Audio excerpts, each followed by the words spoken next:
Olá, papai e mamãe. Vamos conversar sobre um assunto muito importante para a sua família. E o tema de hoje é: por que as coisas mudam depois que os filhos chegam? É o casal depois dos filhos. Vamos conversar sobre isso porque é uma temática muito comum. A gente recebe muito retorno de casais com essas questões, né? Falando por que mudam as coisas depois que os filhos nascem entre os casais, né? Por que a rotina muda? Por que os casais se distanciam? Por que existe esse tipo de situação de desconforto muitas vezes? Por que isso acontece? Já parou para pensar? Existem várias coisas acontecendo. Primeiro, chegou um novo indivíduo na família, aumentamos a família e a dinâmica de 3 é diferente de 2, né? Ainda mais se esses dois estão super bem sintonizados, funcionando super bem, e aí chega um indivíduo com agenda própria, com horário próprio, com necessidades especialíssimas, e aí você tá lá no meio daquele cenário e essa dupla que funcionava super bem, agora tem que aprender a lidar com essa novidade. E muda por quê, mama? Muda porque surgem responsabilidades, muda porque, né, com a chegada da criança, como eu já falei aqui, a rotina familiar muda. A criança tem as suas necessidades e você, como pai, como mãe, precisa atendê-las, principalmente logo após o nascimento da criança, que é aquele momento de adaptação da família. A criança às vezes não dorme bem, a criança às vezes tem, né, questões de saúde. Meu filho mais velho ele não amadureceu o aparelho gastrointestinal na barriga, ou seja, o processo aconteceu fora. Todos os dias, 11 da noite, começava o som do choro dele e durava até as 5 da manhã. E aí falaram para mim assim, não, mas aqui, depois do 3º mês muda. Aí chegou o 3º mês e nada. Não, com 6 meses assim, tá ótimo. Nada. Lá pro 9º mês isso melhora, gente. Já tinha, abstraído. Pensei, essa criança funciona desse jeito. Vamos nos acostumar com essa realidade. Com 11 meses, a situação mudou. O bichinho começou a dormir sem ter essa interrupção por causa desse desconforto gástrico.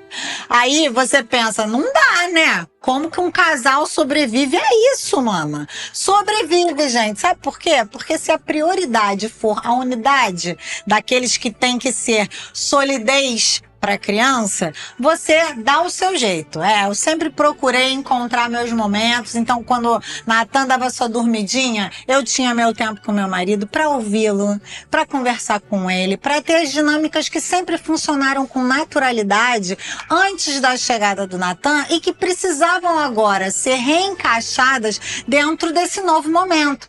O que eu percebo que acontece é que muitas vezes os pais e as mães ficam tão consumidos com as necessidades do bebê, né, do recém-chegado, que eles não observam que o que sustentou-os até aquele lugar e o que fez desejarem expandirem-se através dos seus filhos foi justamente o que eles tinham antes. Então essa tem que ser a prioridade. A prioridade é o olho no olho, a prioridade é continuar compartilhando do coração, a prioridade é escolher o outro e não tá na hora do meu tempo porque eu tô cansada, esgotada, essa vida de mãe é horrorosa, porque você não sabe o que eu passo. São tantos argumentos que eu vejo as mulheres muitas vezes trazendo para mim que sustentam-as nesse manter o distanciamento, enquanto que elas deviam ser as primeiras a pensar, agora eu vou provar o meu amor com força, porque mesmo estando cansada, eu vou priorizar estar com aquele que é o amor da minha vida.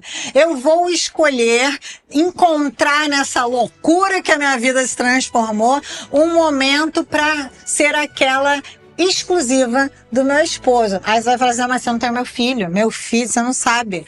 Ele toda hora demanda a minha atenção, toda hora eu preciso estar. Será que precisa mesmo? Será que não tem um momentozinho em que ele vai ter a sonequinha dele que você consegue dar aquela atenção especial?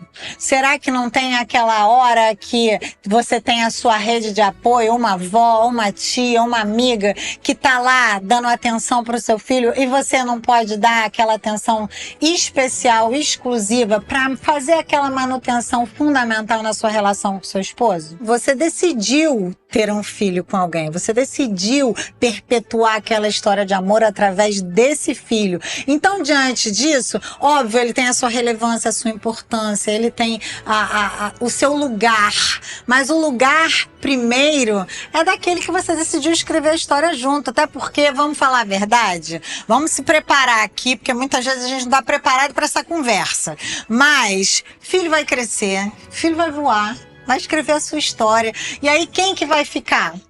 Aquele que você construiu, semeou, entregou aquela sua porçãozinha a mais para que nunca se desconectassem, mesmo em tempos difíceis, e chegassem a esse momento de realização, de juntos celebrarem a maturidade, o crescimento, a evolução e a partida do filho, para a própria vida, para o seu próprio destino. Então, o que a gente aprende com esse programa? A gente aprende que as coisas vão mudar, obviamente, mas o seu sentimento e a sua prioridade não tem que mudar.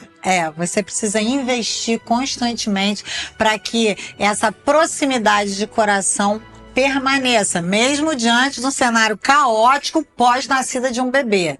Outra coisa que a gente aprende é como é importante a gente priorizar o outro.